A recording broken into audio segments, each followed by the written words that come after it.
On this week's episode of Ride the Lightning, the Tesla unofficial podcast, Elon Musk gives a potpourri of updates on various things. A company-wide email suggests that we're in the middle of a big quarter for Tesla. Another state is looking to hike annual registration rates on electric vehicles. Tesla adds a fun new Rick and Morty themed Easter egg to the cars, and more.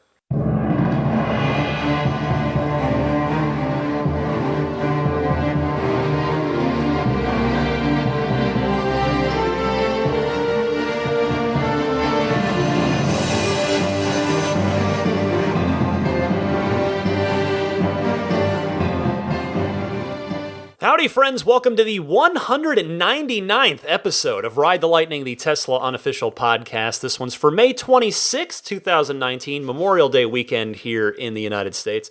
Well, I had another busy week, another trip this week. I was off to the East Coast, quick turnaround, just out one day and back the next. And I'll tell you, man, I forgot how beautiful an East Coast spring is. I mean, it's nice out here in Northern California too, but just the smell in the air of the various trees and blossoms and things, man, I love it. Brought me back to my New Jersey childhood there for a minute.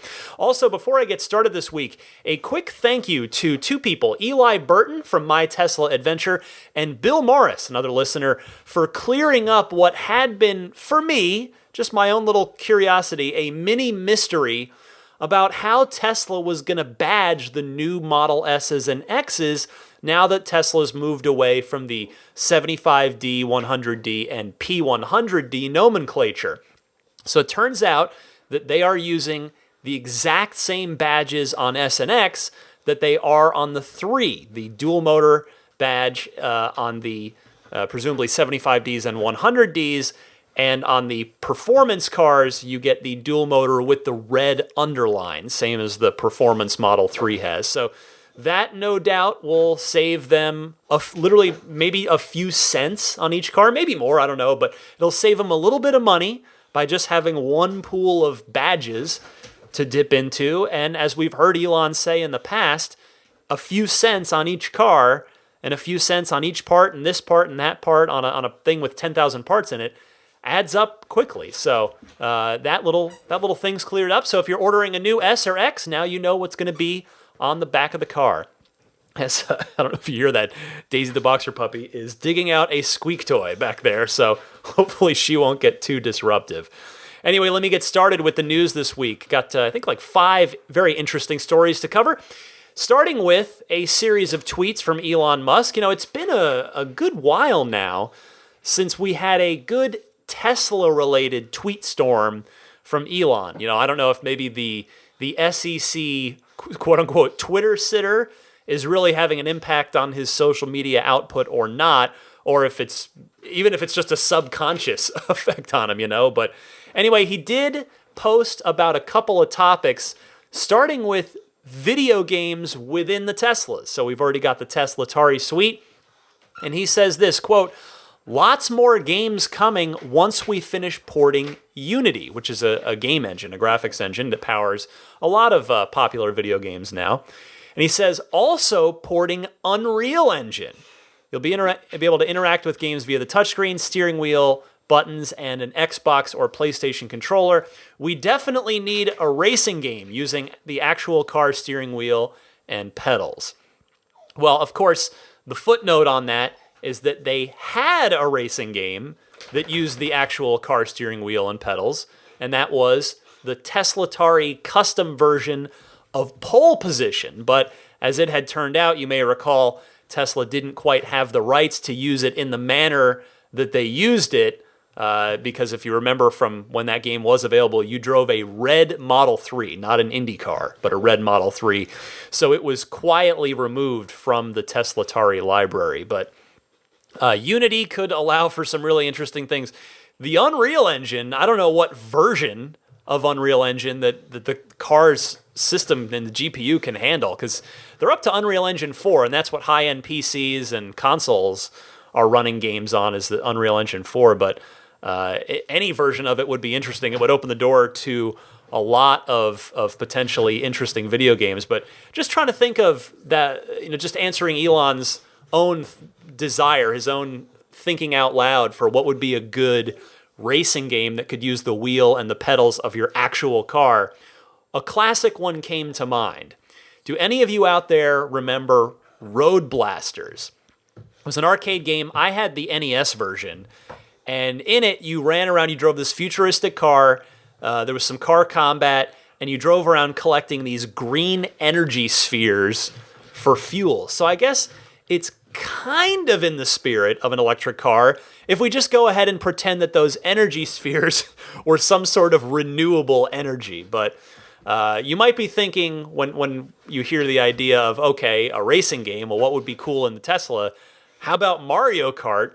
Well, that certainly is, if it came to your mind, that's no surprise because Mario Kart's one of the world's most famous, most popular, most longest running racing games. Well, someone asked that question, and Elon did respond saying, quote, Nintendo won't let us.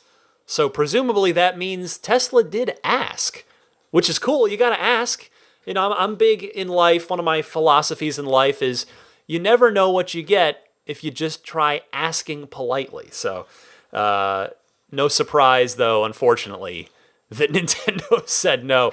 They're a very, very stingy company when it comes to their IPs. And I'm not saying that as a dig. It's just they're protective of their property.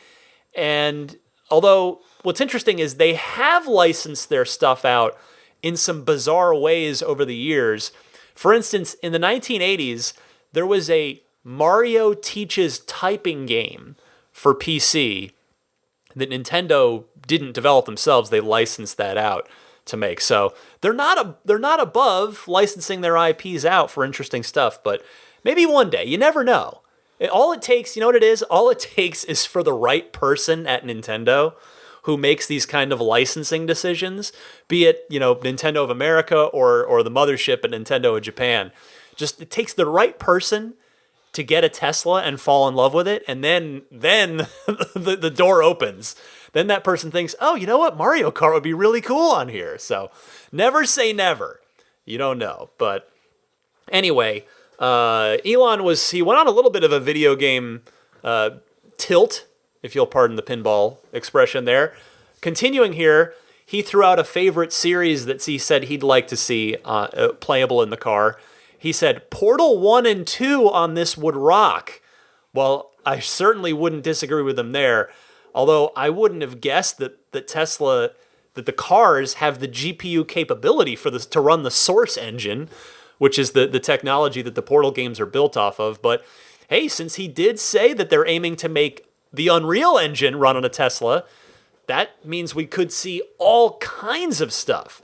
Unreal Engine, if you're not familiar, it is almost ubiquitous in the games industry. So many phenomenal games have been made on it, but back to Portal for a second. If you've never played either of the Portal games, they are first-person puzzle games with just this razor-sharp sense of humor. They're so good. In fact, in my humble opinion, and I am a professional video game critic, if I may, Portal 2 might be the best game of the last 10 years. Not at worst, it's one of. It's in the top 3. But it might be the best game of the last 10 years. Speaking of popular games, the thread continued. Elon mentioned that, quote, it would be great to have Roblox and Minecraft. So you threw those out as well. Now, those are definitely less intensive games from a hardware perspective. Those could certainly, they would have a better chance of running, I think, than Portal would. But man, building something in Minecraft, that sure could kill off a supercharger stop very easily. 20, 30 minutes, 45 minutes would go by like that if you get down there with a controller in your hand in your car and you're invested in building something. That'd be cool. Meanwhile, moving away from video games for a minute, Elon gave an update on the status of Advanced Summon, which I remind you for the many of you out there, the many Tesla owners who have enhanced autopilot, that package was thrown out recently and changed, but for those of you who have enhanced autopilot, the Advanced Summon is the final new feature being added to EAP. Elon saying, quote, almost ready. I'm testing it personally. I'm testing it personally this weekend, which as I record this means last weekend. And he later added just as a little footnote here, he said, Smart Summon is coming soon. So apparently, Enhanced Summon has been renamed within just the span of this past week, which of course doesn't mean anything. It's just a name, but that does certainly indicate that it's getting closer if they've settled on a final name for it. And I don't know, I've seen the videos of it in early access. I know it's changed and it's continued to be in development, and it will continue to evolve even after it releases to the public. As it stands now, I don't know what state it's going to publicly release in, but I'm not sure how much practical use I'll personally have for it, because San Francisco is very tight, very congested, very, very strange. Even just your average parking lot tends to be odd in some way here in the city. But as I said, it had been in the early access program, and some of those videos, if you saw them online, it kind of looked like the car was only going 2, maybe 3 miles an hour, which would seem to make it a bit impractical in just about any real-world situation. But as I said, I am curious to see what, if any, obvious improvements are made to it once it publicly releases versus what we saw in those early videos. But even if there don't end up being any for now, I'm extremely confident that it will get better over time. It'll get faster, it'll get better. But yes, everything else from here on out is part of the full self-driving package. Next Twitter quote from Elon this week was on Tesla's lack of advertising. He says, quote, Tesla does not advertise or pay for endorsements. Instead, we use that money to make the product great. But he does note that they might entertain the idea someday, saying, quote, maybe so eventually, but it will be information and entertainment, not trickery, end quote. Tesla gets so much word of mouth advertising now that I just don't really see a particular need for them to actually spend money to buy advertising anytime soon. Now, that day will come, of course. There will come a time. But for now, they don't really seem to have the extra money to spend there anyway. Although, of course, with any advertising, you're playing by the old adage, right? You have to spend money to make money. I will be interested to see the tone and feel of Tesla's ads whenever they do finally decide to advertise. Are they going to be, will the ads be snarky? Will they be matter of fact? Will they be playful? Will they try to be emotional? I'm going to be very, very curious to see how those end up.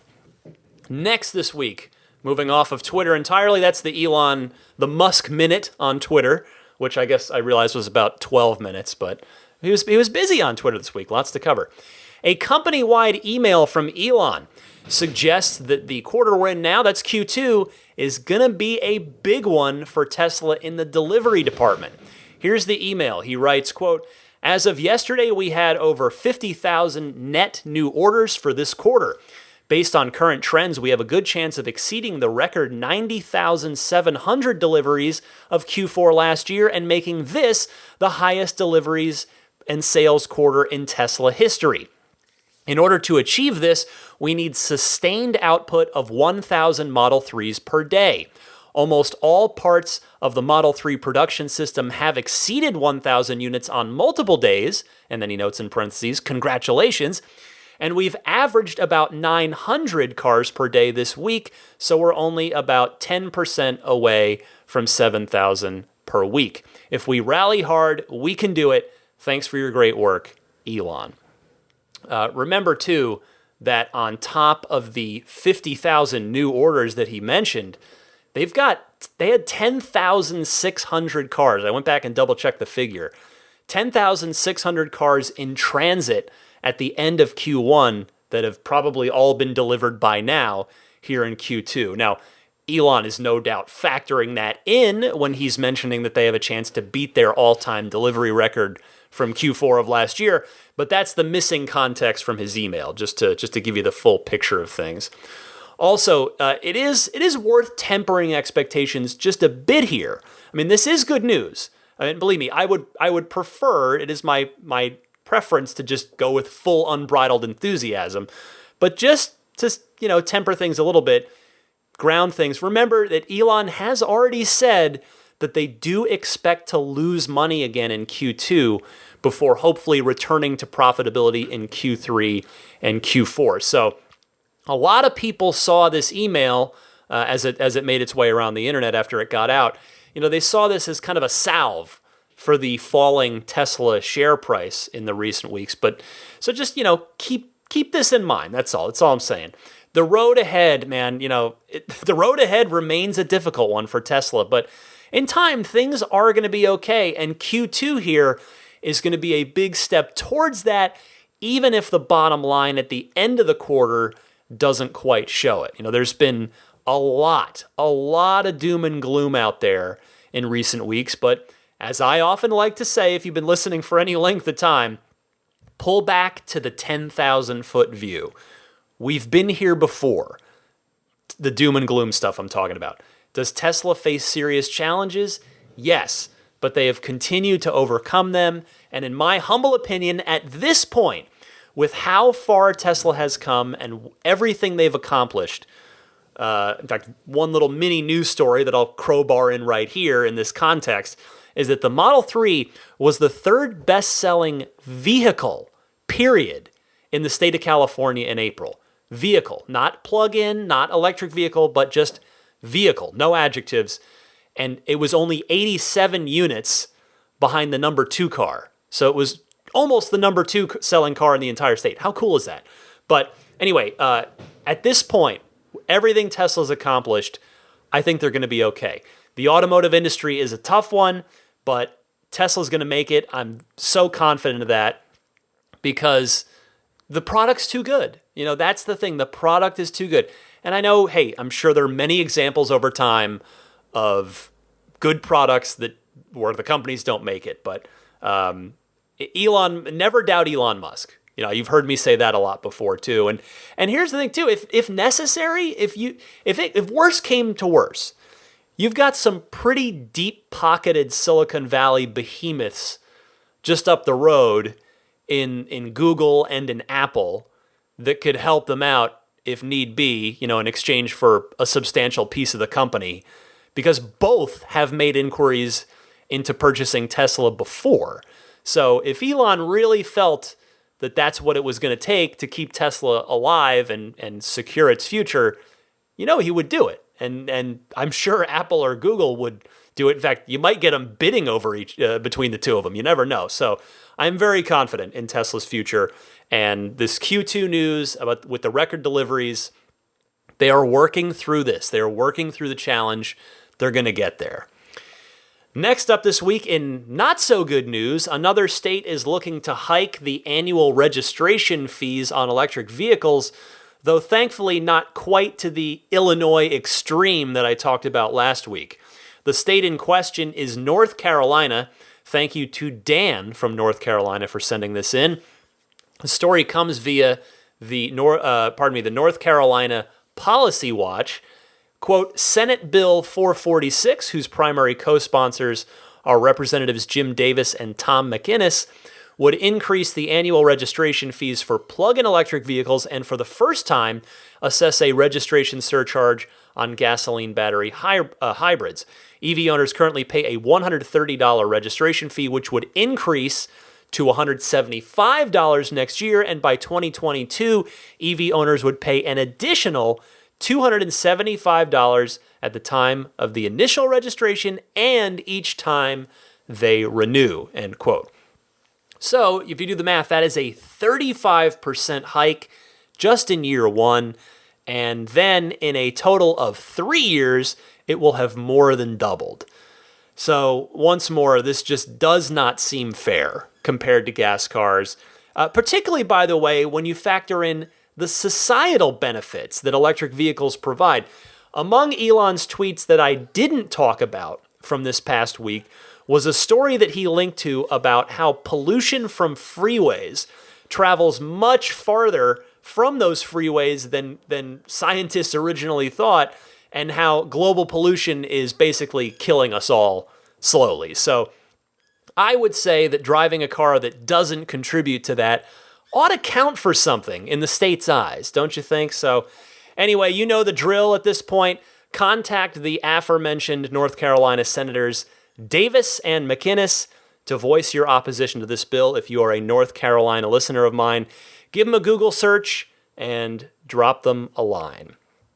A couple more stories for you. First up, in what is no doubt an effort to ease the pressure on Tesla service centers, Tesla has released a do-it-yourself service FAQ, that's frequently asked questions, if you're not familiar, for the Model 3. You can find it, I'll give you the link here, tesla.com/support/do-it-yourself Model 3, with hyphens in between those words. So do-it-yourself-model-3.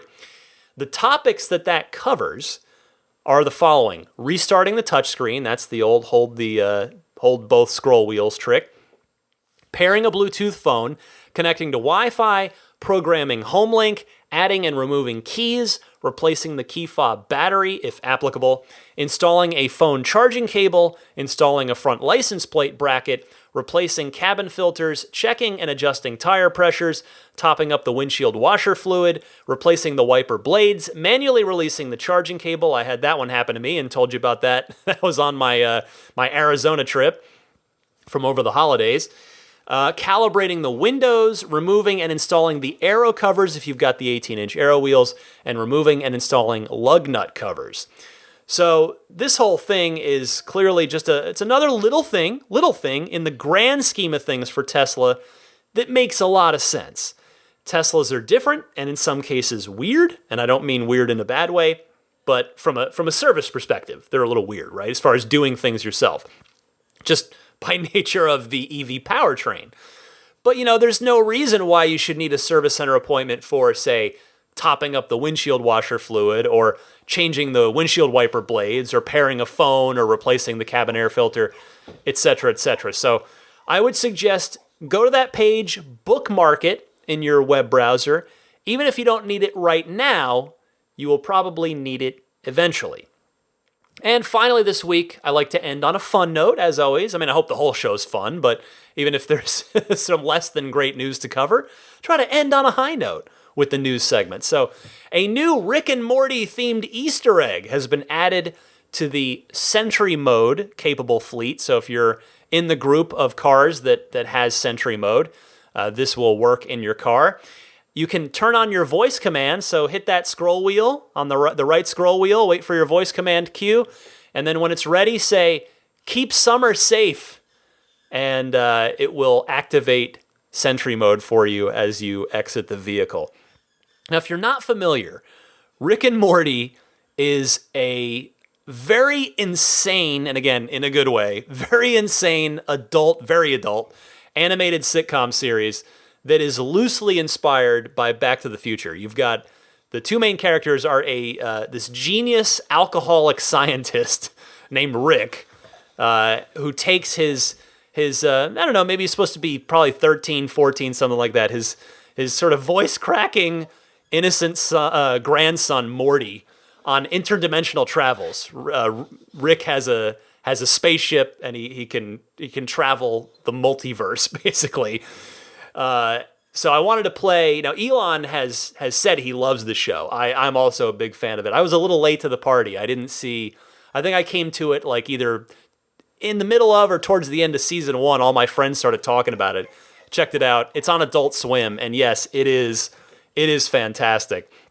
So in this clip, I'm going to play you the clip that the Keep Summer Safe thing comes from, and so the setup is this. Rick, Morty, and Morty's sister, Summer, go to the movies in another dimension. So they've taken Rick's spaceship, they've gone into another dimension, they're off having a good time. They're seeing a movie in a parallel dimension on Earth. And turns out they get back to the car after the movie. There's a problem with the battery in their spaceship. You'll hear them talk about that. And the spaceship, if you picture it, it's the size of a car. So Rick and Morty have to teleport into the battery, because it's alien technology, to fix it, leaving Summer alone in the spaceship, and it's kind of a glass bubble Jetsons type of thing. So that's the setup. Here's the clip, and then after that, I'll head straight into the Ride the Lightning hotline. So here's the clip, and then I'll be back in just a minute. Jeez, I can't believe we found a version of Earth with a ball fondler's movie franchise. I can't believe the things this reality considers PG-13. Yeah, I'm pretty jealous. Don't be, Morty. There's pros and cons to every alternate timeline. Fun facts about this one. It's got giant telepathic spiders, 11 9/11s, and the best ice cream in the multiverse. Whoa! We're gonna go get some ice cream, Oh, great. Oh, boy. What's wrong, Rick? Is it the quantum carburetor or something? Quantum carburetor? Jesus, Morty, you can't just add a sci-fi word to a car word and hope it means something. Looks like something's wrong with the microverse battery. We're gonna have to go inside. Go inside what? The battery, Morty. Be right back, Summer. Stay put, don't touch any buttons, and ignore all random thoughts that feel spidery. Wait! You can't leave me here! You'll be fine. Ship! Keep Summer safe. Keep Summer safe. Wonderful.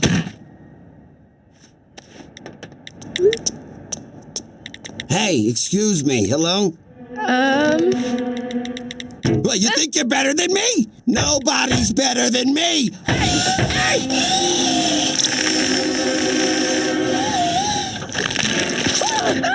Keep Summer safe. Hey, man! What the hell? That was my daughter's pediatrician! No! Stop! Don't kill him! Confirmed. Oh, God!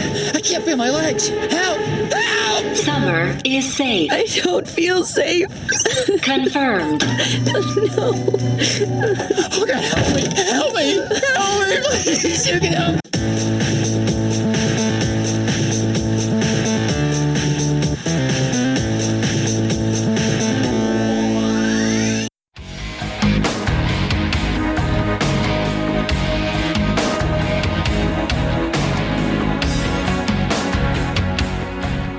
We head into the second half of the show with, of course, the Ride the Lightning hotline, where you can call in with your questions, your comments, your Tesla discussion topics.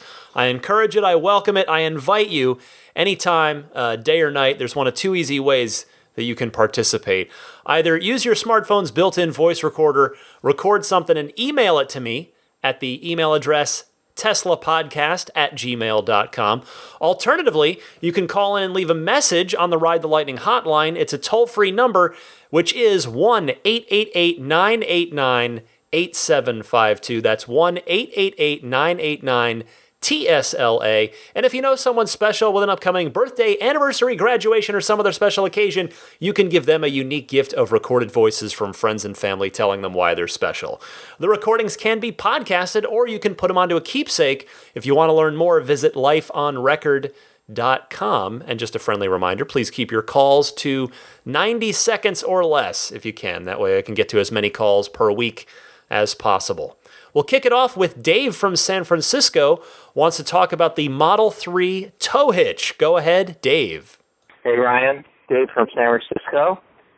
I'm out on a bike ride, as I usually am on Sundays, listening to your podcast, and I've heard now a few different callers about the tow hitch for the Model 3 and the fact that you can't retrofit it.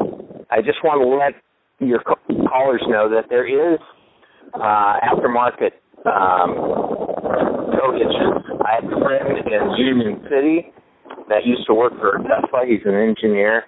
He made his own hitch for his Model 3, and he's got other ones that he sells. So his name is Bill Davis in Union City, and just thought I'd let you know that. And I think that there's another one, commercial place that also makes the hitch, and this was before Model S offered a hitch. So anyway, hope that helps. Thanks very much. Bye-bye. Thanks, Dave. This is a good thing to mention because I wasn't clear enough, I think, in what I was talking about. It's good to get the information out that it can be done. You've just reminded me, actually, that my friend Ben Sullins, who I interviewed on the show a while back from Teslanomics, made a video about the Model 3 tow hitch, or, installing one. But the one issue, or maybe I should say, the one thing to be aware of if you do install an aftermarket tow hitch, is that, just again, at the risk of stating the obvious, but just to make it clear for everybody, that it may very well have warranty implications. Whereas if you were to order it from Tesla, or if Tesla were to offer a factory retrofit, then that you would be in the clear warranty-wise. So thanks for those Bay Area suggestions for my Northern California listeners, Dave. That's super helpful. Our next caller is Andy from Seattle. Picked himself up a new Tesla and wanted to talk about it. Andy, go ahead. Hey, Ryan. It's Andy here from Seattle, longtime listener. I'm calling in now that I've finally, my wife and I put down a deposit. We were able to find a new inventory 100D, which has been a long amount of research and time over 4 to 5 months, but we finally put a deposit down. So I guess now the next question is, any tips from people about the first month or so, anything that I should do to be proactive in keeping the longevity of the car and all that? I know of things such as tint and Ceramic Pro, but would love to hear some tips, even if it's interior options, exterior options, obviously, and not wanting to go too over the top, but just some insider pro tips. That would be great. All right. Thanks again for all your work, and it's been extremely helpful in my research to finally be at this day where we have now bought our first Model S. All right. Thanks so much. Bye. Andy, congratulations. The rest of the listeners don't know. Andy's been corresponding with me via email for a while and just trying to find the right car for him and his family, the right deal. So, Andy, I'm super happy for you. And Andy, since you've been listening for a while, I think you're probably already pretty well informed. I mean, I'm not trying to toot my own horn, but with all the listener pro tips and, everything, all the information we try to get out there here, I feel like you're well positioned, well informed as to where to go from here. But just to make sure of sort of the one key thing I would mention, again, at the risk of stating the obvious, it's always good to be safe rather than sorry, but just make sure that you're not charging the car to more than 90% state of charge on a regular daily basis. Save the above 90% threshold for trips when you actually need it.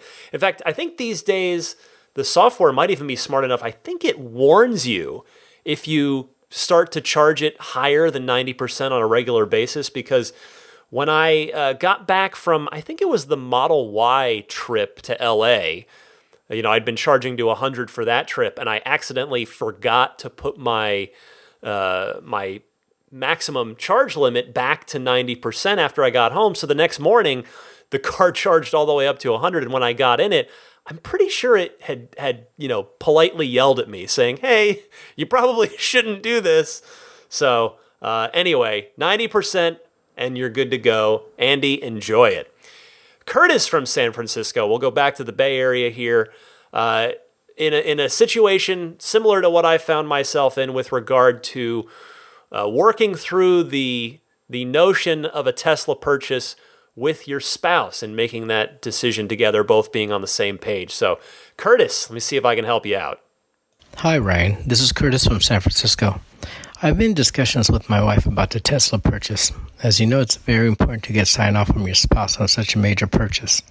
She is on board with the technology and knowing Tesla is way ahead of everybody on the EV front.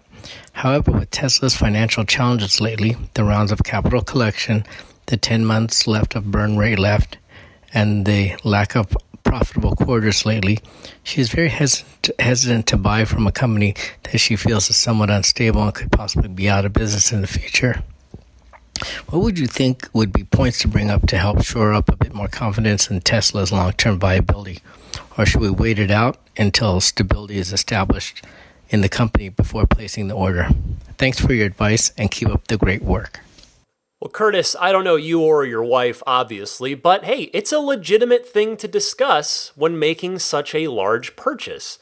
First, I think the burn rate comment from Elon's email to the company, in which he had said that they'd be going into a hardcore lockdown on expenses, meaning the CFO is going to sign off on everything, and Elon said he's going to sign off on every 10th thing. I think that's been way overblown in the reporting of it overall. You have to remember how Elon communicates. This is something that I feel like I'm pretty in tune with from covering every single public comment he's made over the last almost 4 years since I've been doing this podcast. But the way he communicates is very, very matter-of-factly. So when Elon said that there'd only be 10 months of cash left at their current burn rate, he's using that as an example. He doesn't mean that that's how things are exactly, literally, or how they're going to continue. But anyway, I would make a couple of points to your wife. Number one, the product speaks for itself. I think I said it earlier in the show. And Teslas, they're the safest cars on the road with the highest owner satisfaction on a continual yearly basis. They're greener, safer, and perform better, and they improve as you own them. As we've seen again, just in 2019 alone, in less than 6 months, so many excellent, practical, and fun new features added to these cars. It's awesome. It's simply light years different than buying another car. I'll say it's better for me, and I think a lot of people listening to this would argue better. I'm not going to say it's better for everyone. That's not a fair blanket statement, but it is definitely different. And for many people, they find it better. And let's see, what else? That's what I wanted to say. I don't want this to sound culty, because I really don't mean it this way, but in my opinion, buying a Tesla is being a part of the solution rather than the problem, whether you're talking about climate change or supporting American-made industry, what have you. Number two, the other big point I wanted to make is that Tesla has proven themselves. I was sort of talking about this earlier in the podcast. I really feel like they've proven themselves beyond a shadow of a doubt of being capable, and not just capable, of actually building incredible products that people love. So if Tesla's financials got really bad, again, like I was talking about earlier, I don't believe for a second that a Google or an Apple wouldn't swoop in to buy them and put them, or at least, inject a major amount of cash in order to get that it would gain them a major foothold in the automotive market. I mean, Apple, after all, it's one of the worst kept secrets. Elon himself has commented on this over the years, of the Project Titan at Apple, which was supposedly their electric vehicle car program, which has, seemingly stalled out. Sorry, pardon the... that was a totally unintended car pun, but, we haven't heard anything about it in a while. It seems like it's not going anywhere. Maybe it is, maybe it isn't. But yeah, you don't think Apple would want to just dip into that wealth of cash, that war chest of theirs, and buy a big piece of Tesla, if not all of it, and just get a turnkey, amazing, solution that would honestly kind of fit right in with the Apple brand. The Apple, I think, is all about products that people love. That was always Steve Jobs' thing, and Teslas certainly are that.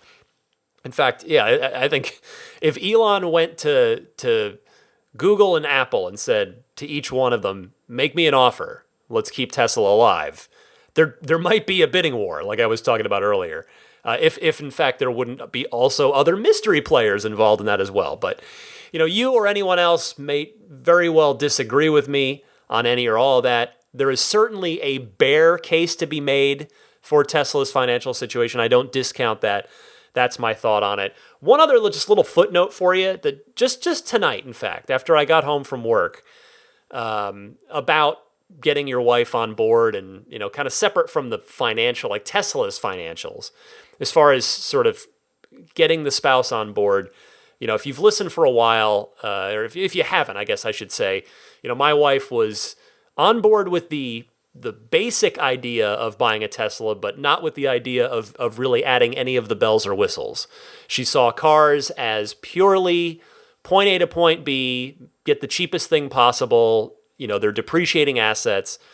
Well, she has certainly altered her perspective in the 9, I guess almost 10 months now that I've had the car, to the point that tonight, after I got home from work, she's not in the car market, but she comes out of her office and she's asking me about BMW's electric cars, the Mini Cooper electric, because she's got an old Mini now, old meaning old BMW version, not the original.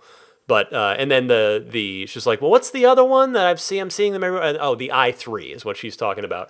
And the only reason she's bringing up BMW is because they and Fiat are the only people making very small, like super compact electric vehicles. There's the Fiat 500e, and then the upcoming, I guess the Mini Cooper electric's supposed to be out next year, and the BMW i3, which is out now. Because my wife, we live and work in San Francisco. She just does not want to drive anything but a tiny car. That's how she is and how she wants to be. And so she knows Tesla doesn't offer anything along those lines and has no plans to in the immediate future. So she just, of her own accord, was asking me about those cars, and she didn't even try to ask about, a gas car. Like just, what about just another new Mini, regular? Like, no, she came looking to talk about the electric vehicle version. So they do, I think, even in the maybe most good-heartedly skeptical of spouses, Teslas and electric vehicles, once you live with them, seem to do a pretty good job on their own of really getting the significant other on board.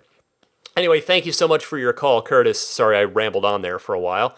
Andrew from Ottawa is up next and has what he poses as an ethics question. Andrew, let's talk about it.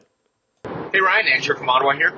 I'm calling with a bit of an ethics question that came back to me again with the introduction of the tow hitch in European regions, and that's that Tesla introduces various new features to their cars on a pretty regular basis. It's fantastic, and that's with their return policy. So if you are a happy new customer and you are about to or have just received your shiny new Tesla and you're ecstatic with it, and then they introduce some sort of new feature like a tow hitch that is only available on new vehicles, at least for now. The question is, do you take advantage of that return policy if that is your only complaint? There are a couple sides to it, a lot of paperwork, and it can cost Tesla a few $1,000s, but you get yourself a fancy new thing. But at the same time, that vehicle is everything that you ordered when you ordered it, and you're already happy with it. Anyway, I'd love to know your thoughts. Keep up the great work. Thanks. Bye.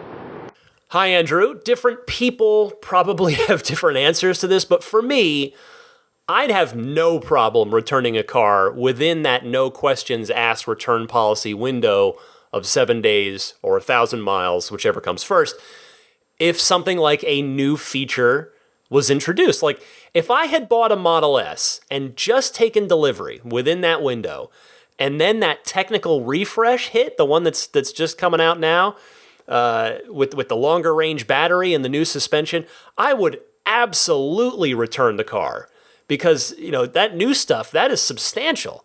The additional 10% extra range and a new version of new motors and new suspension, that would totally be worth taking advantage of that policy. No question, because it's a two-way street, right? Tesla doesn't do traditional model years, so things change very quickly.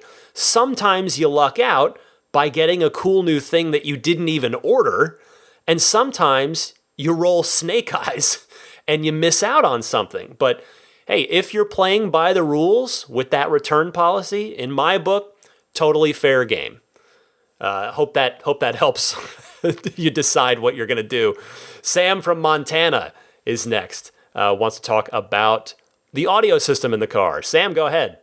Hi, Ryan. This is Sam from Montana. I hope you're well. I love what you're doing on your podcast, and I appreciate how you're bringing the community information and bringing a lot more fun to everybody's experience with their Tesla. I have a Model 3, and I'm calling because I've experienced an interesting situation with the audio system in my Model 3. I love listening to your podcast and other podcasts through the audio system in the car, but I've also obviously got my iPhone connected via Bluetooth to the same system. When I go back and forth between the car's audio features and my iPhone, the volume levels of those two different devices are completely different, and I found that I could be listening to the radio through the car, and then I'll ask Siri for a command, and that tone that Siri makes is so piercing and so loud, much higher than the audio that I'm used to with the podcast playing or the radio playing. I'm curious if others have the same problem.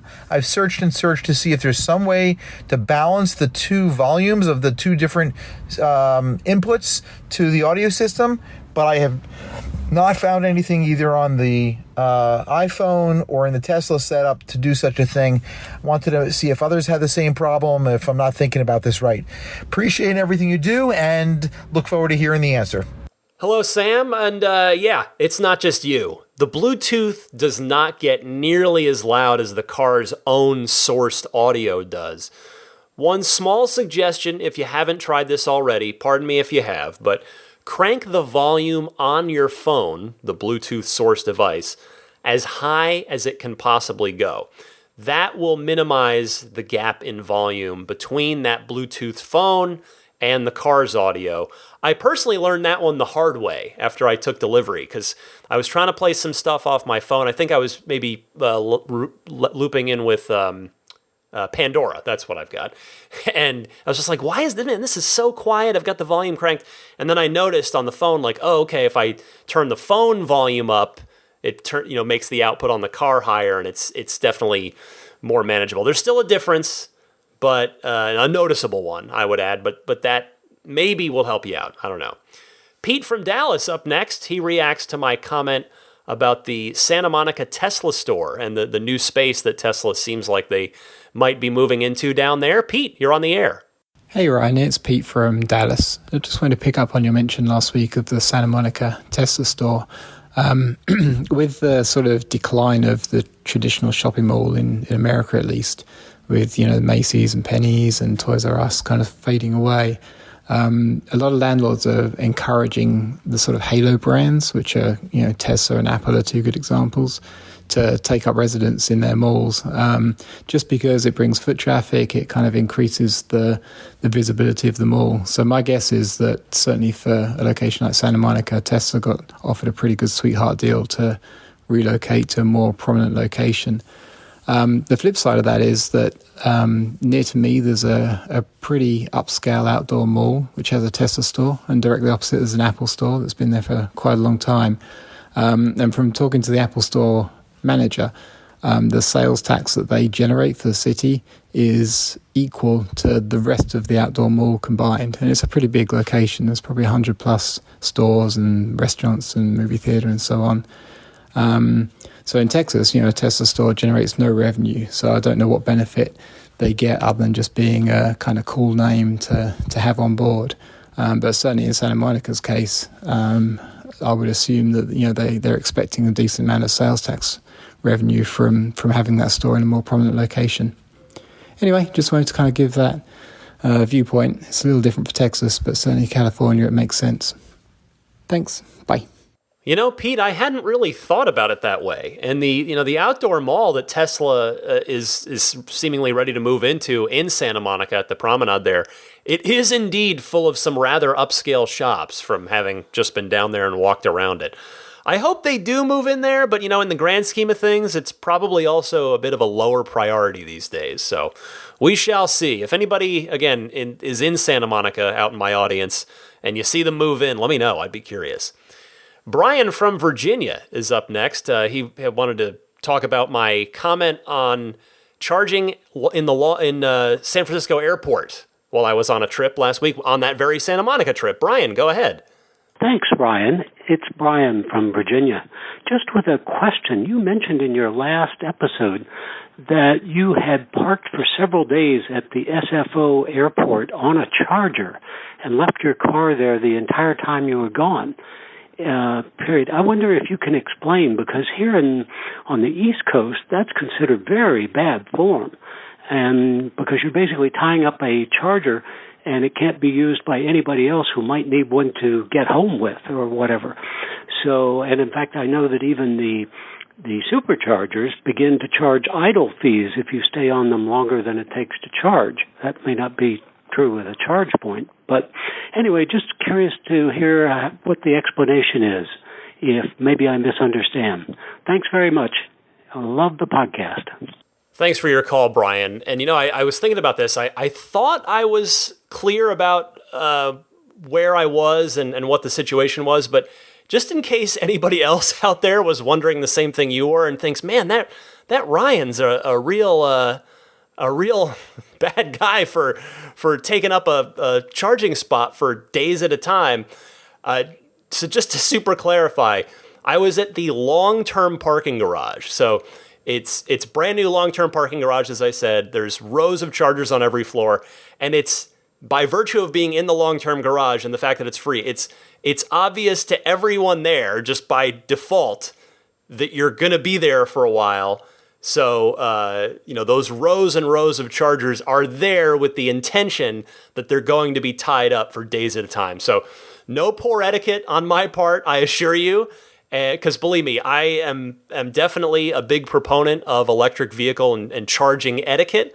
And in fact, I'm a big proponent of proper etiquette in real life. I'm just sort of, that's how I'm wired. If you know me in real life, you know that I try to be as polite and respectful as possible at all times. So hope that clears it up. Thanks for the call, Brian. Jeff from Dallas, going back to Dallas here with Sentry Mode talk here from Jeff. Go ahead. Ryan, hi, it's Jeff from Dallas. It's been a while since I've called in, but I've got a question and wanted to see whether or not you had any information. Sentry Mode has been a great addition, and it seems like more and more things are being captured. It's great. One of the big lacking items in my mind is the inability to review Sentry events from the screen. You have a 15-inch, wonderful screen right in front of you, and when you get back into the car, you have to save the events, pull the USB out, go take it to a computer or other device, and that really, there's a real opportunity for Tesla to bring some customer experience in a way that I would think would be pretty easy. I don't think that same thing would apply to just regular dash cam footage where there's less of a need to review that material.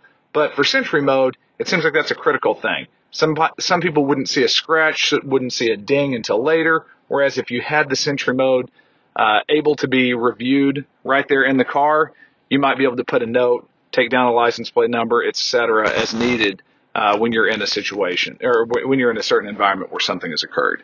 Anyway, curious about your thoughts and whether or not you've heard anything from Tesla about it. Thanks. Couple things on this, Jeff. First, since the car does now alert you to any events it recorded when you get back in your car, you'll see on the screen, X number of Sentry events recorded.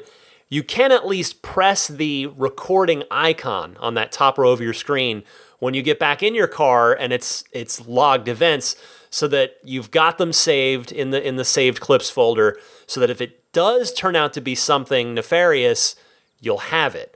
Second, Elon had said back when Sentry Mode was first rolling out that they would be adding functionality to it as time went on. I mean, they know that people want to be able to review events right on the screen. I'm sure they do themselves as they use it. So I have zero doubt that they will be adding that feature over time. When? Can't tell you that. No idea there, but I am confident that it will get there. Thanks for calling in, Jeff. Always good to hear from you. 2 more calls this week. First up, Jonathan from Atlanta wants to talk about one of the new features in the version 16 software of 2019, 2019.16. Go ahead, Jonathan. Ryan, Jonathan from Atlanta. Longtime listener, and called a few times. Real quick, I'm not sure if it is a pro tip of the week or just a general call-in that you want to place on the show, but I happen to notice a couple of things. In fact, I have to give my credit to my daughter for noticing the new render on the update 2019 16.2. The new render of the car is spectacular, as you already and many listeners have found out. And actually, I got early access to it when I got Enhanced Summon a while ago, so I did notice a few things about the render before this. But anyway, in particular now, what is really cool that I'm hoping that the listeners will be able to get to check out is that on the render of your car, when you're driving, during the daytime, when it's clear, you get to see on the roof of the car, the reflection off the roof of the car. Now, this is, again, the render of the car on the left-hand side of the screen, shows clouds moving across the reflection of clouds, of course, animated, moving across the roof of the car. And they change based on the speed of the car, the speed of the clouds, that is. So that's pretty cool. And I hadn't noticed that in early access. What my daughter had noticed in the early access when I saw the render was that we were driving in the rain, and you actually get to see the rain droplets roll off the roof of the car. And it, again, they speed up and slow down depending on how fast or slow you go. But what I noticed tonight is that as soon as your screen changes to nighttime mode, and of course you're driving, the stars sparkle off the roof of the car. I mean, really, seriously, completely useless, right? But completely cool. So again, you gave credit to Tesla's software team. They are just kicking butt. Definitely like to call them out as well, too. Just totally appreciate these updates and all the little subtle things that they do. But anyway, there you go. Keep it up, man. Love the show. Well, I'm personally still waiting on that new version, but that is awesome, Jonathan. You gotta love those just extra touches that the Tesla software team, they totally don't have to put in there. There's just no good reason, really, for it to be there other than it just looking nice and feeling premium and just being a cool thing. So, more props, as you noted, to the Tesla software team. Just wonderful work. Love it. And finally this week, last and certainly not least, Gary from Chicago responding to the Illinois EV registration hike proposal. Gary, talk to us. Hey, Ryan. Gary calling here from Chicago, Illinois. I'm responding to the news you had last week about one of our state senators proposing a bill that would raise electric vehicle tax or raise electric vehicle registration fees from $38 every 2 years to $1,000 every year. I think it's a given that I'm against this, as I'm a huge electric vehicle fan, and I do plan on owning my own EV in the future. This especially hits home because I want to be part of the community, and I was even fortunate enough to work at Tesla last year. I'm calling because I wanted to suggest an idea that maybe we could use to work with the senator compared to just against him. Right now in Illinois, it's a $100 annual registration fee for gasoline vehicles, and it's $38 every 2 years if you're fortunate enough to own an EV. I think what would float this guy's boat a little more, as opposed to just us saying that this is wrong, is to reframe his bill to instead just be a 15% discount or 25% discount or whatever. For electric vehicles sold in the state or registered in the state. So instead of paying $100 a year for gas registration, it's only $75 or $85 or whatever, which still incentivizes EVs because it's the right thing to do, and it also gets Illinois the funding that it would need to do whatever road work that it needs to do, which isn't funded by electric vehicles which aren't buying gas. So I get what he's after, and I think the only way to stop him is to redirect him to a better solution. Anyway, I'm going to step off my soapbox here. Thank you so much for your continued work. I love listening to this podcast every single week. It is my source for all the latest Tesla goodies. So thank you. Thank you. Have a great week, and I look forward to hearing your next show. Bye-bye. Love your approach on this, Gary. Positivity is always a good approach, in my humble opinion. I hope anybody that listens to this show, you pick that up organically. That's my way of doing things as well. So, Gary, I trust that you've contacted Senator Sandoval's office with your thoughts on this. If not, I certainly encourage you to do so, and I will most certainly be keeping an eye on the status of this proposal as it hopefully doesn't move through the legislative process. All right, before I take another quick break and move on to the pro tip of the week and the wrap-up, just a quick shout-out, DJ from LA. DJ, you called in seemingly some sort of upholstery question, but your call broke up enough where I couldn't quite get your question. So if you'd like to call back, feel free. I did not forget about you, DJ from LA. All right, with that, be right back with my Spirit of Adventure adventures, the pro tip of the week, and the plugs for you right after this.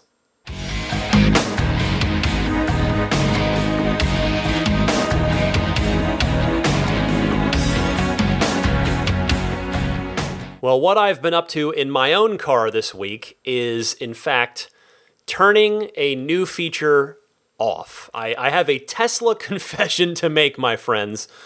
I turned lane change confirmation for Navigate on Autopilot back on.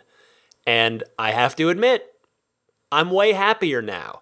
I have zero doubt that the auto lane changes are going to get much faster.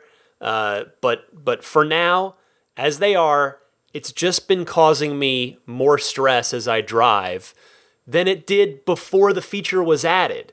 So for now, I've turned them off. I feel great. So it still suggests lane changes, but now I can just easily ignore them if I don't want them. Or if I do want them, I just tap the turn signal and they execute right away instead of thinking about it and then putting the signal on and then going. I'm much happier this way. It's no disrespect to the Tesla Autopilot team. I can't imagine the complexity of the problems that they are trying to solve, but I just kind of felt like I had an obligation to stick with it, and I did up until this week. But yeah, it was just in traffic, in San Francisco here, and I'm sure a lot of other places. It's not like, our traffic's probably no worse than most other metropolitan areas, but as I talked about in my initial impressions of it, it just takes too long from the initial car suggestion of changing lanes to the car actually completing that lane change. And, it's just been a little too aggravating, and, it'll check for the hands on the wheel, and I'm like, well, no, I don't want to do it. So I'll take my hands off, and then it's yelling at me. And I've turned the confirmation back on. I feel really good, and I will continue to check in on it as new updates to the neural net and to the feature itself roll out. All right, let's do a pro tip of the week. Darren from Roanoke, Virginia. This is in regards to a little autopilot shortcut, which, like I said, a lot of these now, I can't even keep them straight. Like, I feel like I've mentioned this one at some point in the past, but again, for new listeners, for anybody that maybe didn't hear it, it's always worth it just in case. And I can't rely on my own memory at this point. So, Darren, talk to us. Hey, Ryan. It's Darren calling from Roanoke, Virginia. Just wanted to throw something out there. It might be a pro tip. I was driving along in autopilot, and I touched the speed limit, and the car adjusted the speed to the speed limit. I hadn't noticed that before. So I think this only works on Model 3s, because I think at the Model S, what shows the speed limit is not a touch screen. But if you are in cruise control or autopilot and you click on the speed limit, it'll automatically adjust your speed to the speed limit. So, little tip for everyone to use. I don't know how often that will be helpful for everyone, but just something to throw out there. Thanks for the show. Talk to you soon.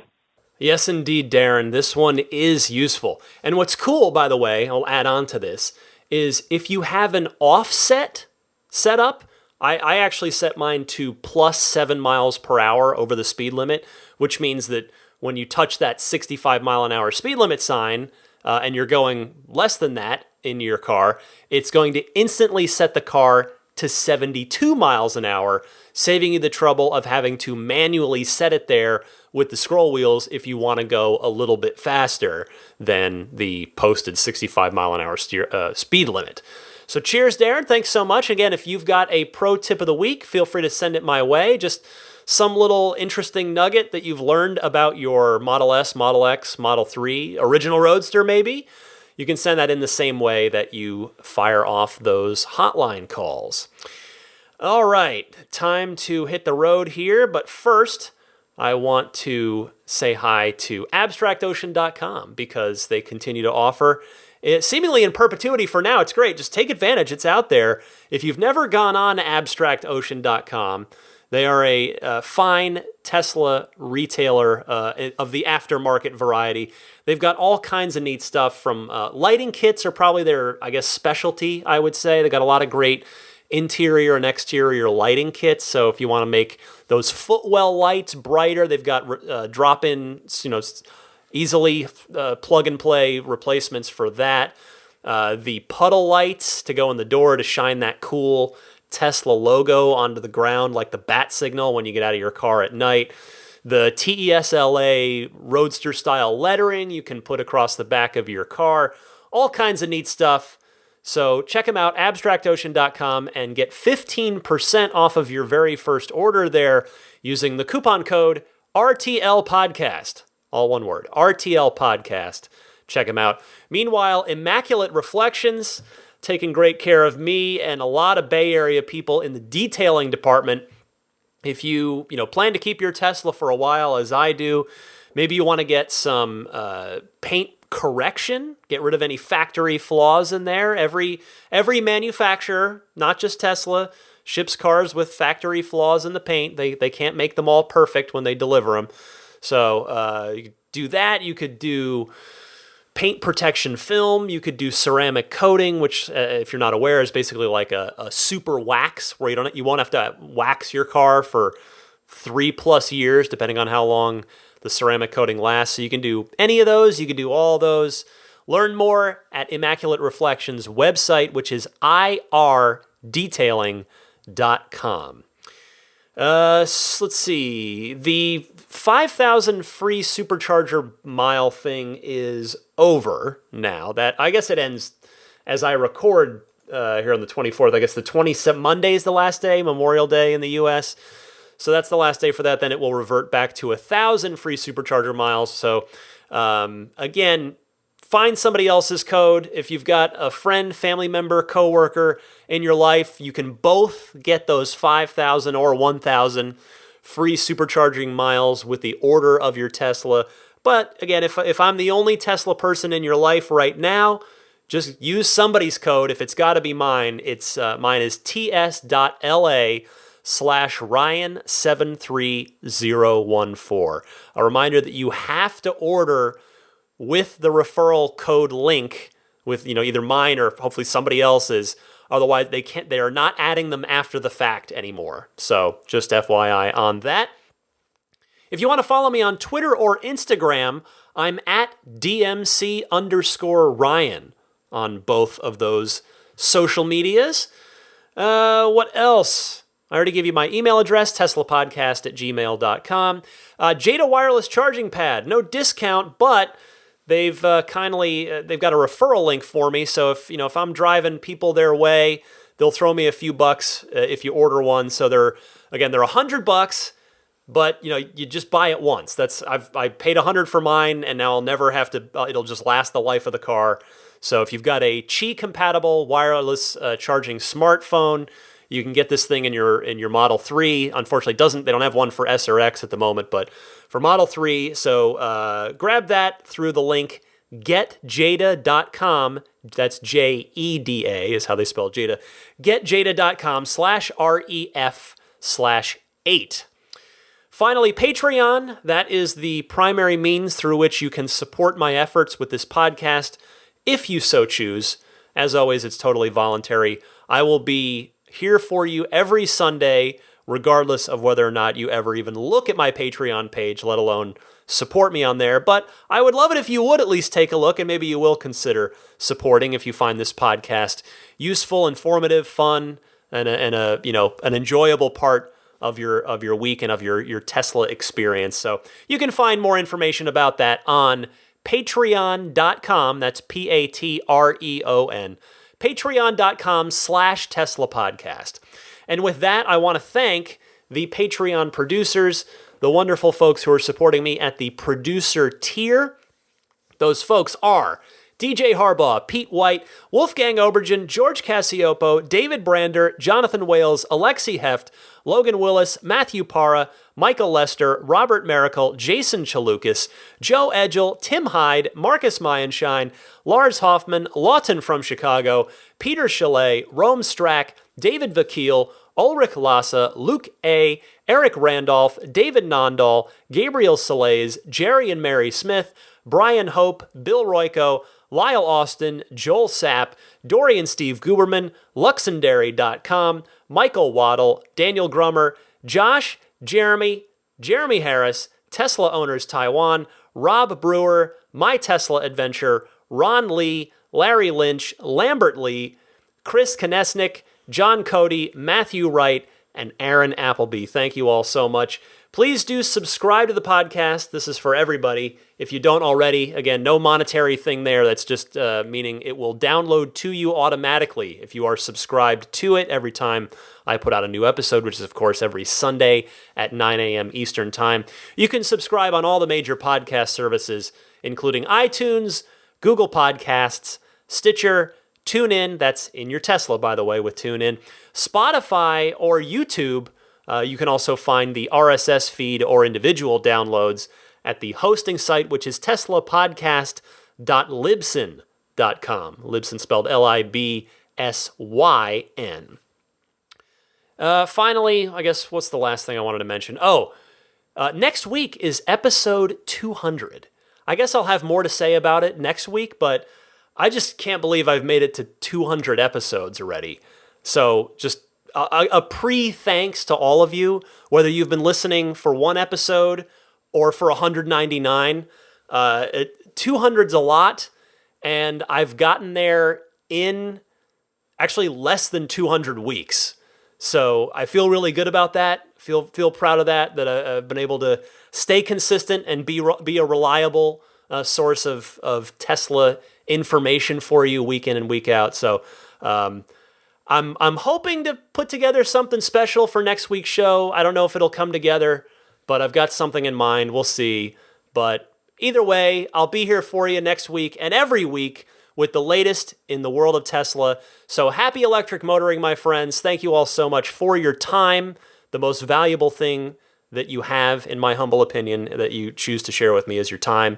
So thank you all so much for a very, very, very sleepy Daisy the Boxer puppy to my left. I'm Ryan McCaffrey, as you well know, and I'll see you guys for episode 200 next week.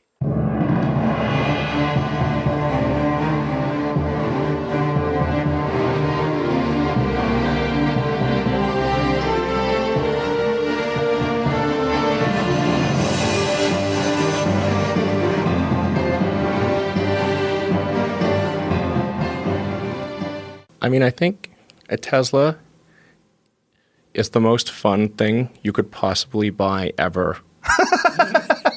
That's what it's meant to be. Well, our goal is to make it's not exactly a car. It's actually a thing to maximize enjoyment. Make it maximum fun.